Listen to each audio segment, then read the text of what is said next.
ලංකාවෙන් එහා ඉන්න කාට වුණත් මේ විදිහට වෙසක් කූඩුවක් දෙකක් දකිනකොට මේ වගේ තොරන් වල දාලා තියෙනකොට මං හිතන්නේ හරිම ආසාවක් හිතෙනවා ඇති.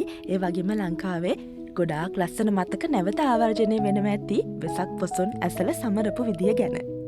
කොහෙද ඉතින් ලංකාවෙන් එහාට ආවට පස්සේ අපිට ඌට නිවාඩු හම්බ වෙන්නේ නැහනේ. අපි වැඩට යන්න ඕනේ. වැඩට ගිහිල්ලා හවස ඇවිල්ලා ඔන්න ඉතින් වෙසක් දන්සලක් හරි පන්සලක් හරි තියනවා නම් යන්න පුළුවන්.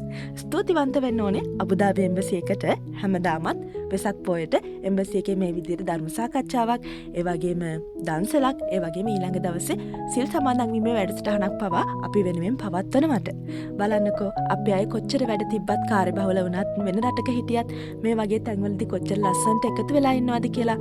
ගොඩාක් කට්ටිය අවිල්ලා හිටියා බණ අහන්න. කොච්චර කට්ටිය අවිල්ලා ඉන්නවද කිව්වොත් අපිට සිද්ධ වුණේ දෙවෙනි තට්ටුවේ ඉඳන් ටීවී එකෙන් බණ අහන්න තමයි. තුන්වෙනි තට්ටුවට වෙනකම්ම කට්ටිය වාඩි වෙලා හිටියා. ඒ වගේම එළියත් ගොඩක් අය හිටියා. මොකද ආපු හැමෝම ඇතුලේ ඉඳවන්න තරම් නම් ඉඩ තිබුණේ නැති හින්දා. ඒ තරම් සෙනගක් අබුදාබි එම්බසි එකට එකතු වුණා වෙසක් පොය නිමිත්තෙන්. ඉතින් මේ පාරේ යන්න බැරි වුණා නම් අනිත් පාර අනිවාර්යෙන්ම යන්න ඕනේ හොඳද? ඔයගොල්ලන්ටත් ඒ අත්දැකීම ගන්න පුළුවන් එතකොට. ඒ වගේම තමයි දන්සලටත් ඉතින් දිග පොලිමක් තිබුණා. හැමෝම ආසයිනේ දන්සලකින් කන්න අවුරුද්දකට එක වතාවක් හරි නේද?